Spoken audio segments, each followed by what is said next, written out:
নমস্কার, দুপুর 12টা খবর দিনভর নিয়ে আমি অতনু রয়েছি আপনার সঙ্গে।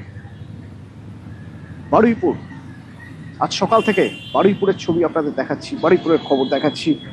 পুলিশের কাছ থেকে রিভলভার ছিনিয়ে নিয়ে পালাতে গিয়েছিল প্রভাস মণ্ডল।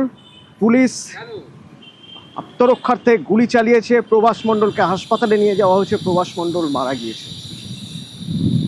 কি ভয়ঙ্কর ঘটনা ঘটেছিল ওই নাবালিকার সঙ্গে। নাবালিকার বাবা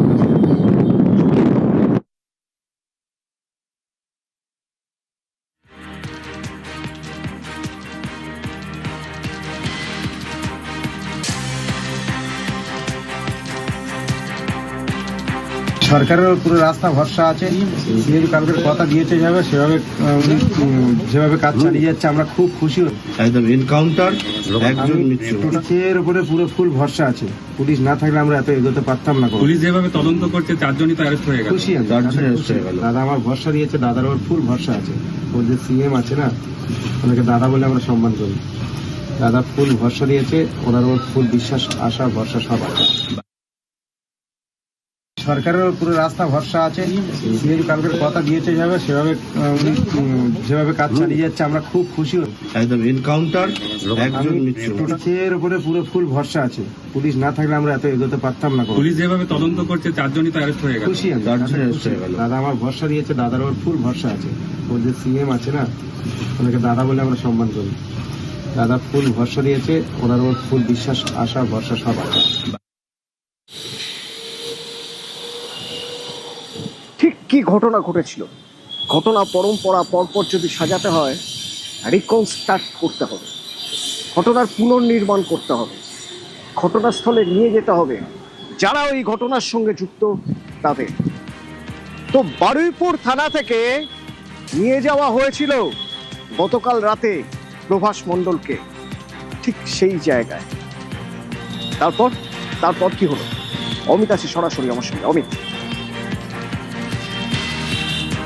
এই প্রভাস মণ্ডল যাকে জেরা করে বা যার কাছ থেকে সমস্ত তথ্য উঠে এসেছিল, কিভাবে নাবালিকাকে ঝুপড়ির ঘরে নিয়ে যাওয়া হয়েছিল এবং পরপর যে ঘটনাক্রমগুলো ঘটেছিল, সমস্ত প্রভাস মণ্ডলের কাছ থেকে জেরায় উঠে এসেছিল।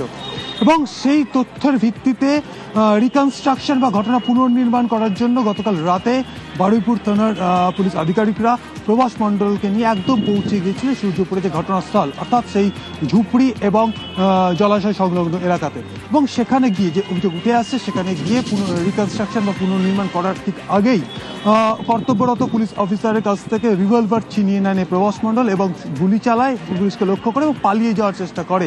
সেই সময় পুলিশ প্রতিরোধ করার চেষ্টা করে এবং পুলিশ ধরার চেষ্টা করে এবং সেই সময় পালায়। সেই সময় আত্মরক্ষায়, যেহেতু গুলি চালিয়েছে প্রভাস, সেই আত্মরক্ষায় পুলিশের তরফে গুলি চালানো হয়। এরপরই প্রভাসকে নিয়ে বারুইপুর হাসপাতালে নিয়ে যাওয়া হয় এবং সেখানে চিকিৎসকরা তাকে মৃত বলে ঘোষণা করে। এবং এই মুহূর্তে যে ঘটনাক্রম, অর্থাৎ পুনর্নির্মাণ করতে গিয়ে যে ঘটনা ঘটেছে বা পুলিশের রিভলভার ছিনিয়ে নেওয়া, পুলিশকে লক্ষ্য করে গুলি চালানো, আত্মরক্ষার্থে পুলিশ পাল্টা গুলি চালায়, এই যে পুরো যে ঘটনা, সেই ঘটনা ঘটার পর যে আইনি যে প্রক্রিয়াগুলো রয়েছে, সেই আইনি প্রক্রিয়া ইতিমধ্যে পুলিশের তরফে শুরু করা হয়েছে। এবং এটা পুলিশ সূত্রে খবর, কারণ সেখানে গুলি চলার ঘটনা ঘটেছে, রিভলভার ছিনিয়ে নেওয়ার ঘটনা ঘটেছে। যে জায়গার কথা বলছো, যেখানে নিয়ে যাওয়া হয়েছিল, এনকাউন্টার হয়েছিল, যদি সেই স্পট থেকে আমরা একবার ছবিটা দেখার চেষ্টা করি, বোঝার চেষ্টা করি, আমার সহকর্মী আছে আমার সঙ্গে, সেখান থেকে আমি যদি একবার দেখার চেষ্টা করি ঠিক কি ঘটেছিল, কারণ একের পর এক নতুন নতুন তথ্য উঠে আসছে।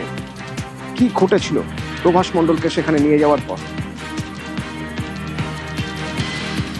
সার্নিক আছে সরাসরি, সার্নিক আছে আমার সঙ্গে স্পট থেকে, সেই স্পট যেখানে গতকাল রাতে প্রভাস মণ্ডলকে নিয়ে যাওয়া হয়েছিল। সার্নিক, ওভার টু ইউ। তোমার থেকে একটু বোঝার চেষ্টা করবো, জানবো যে স্পটে প্রভাস মণ্ডলকে নিয়ে যাওয়া হয়েছিল সেখানে পরপর কি কি হলো।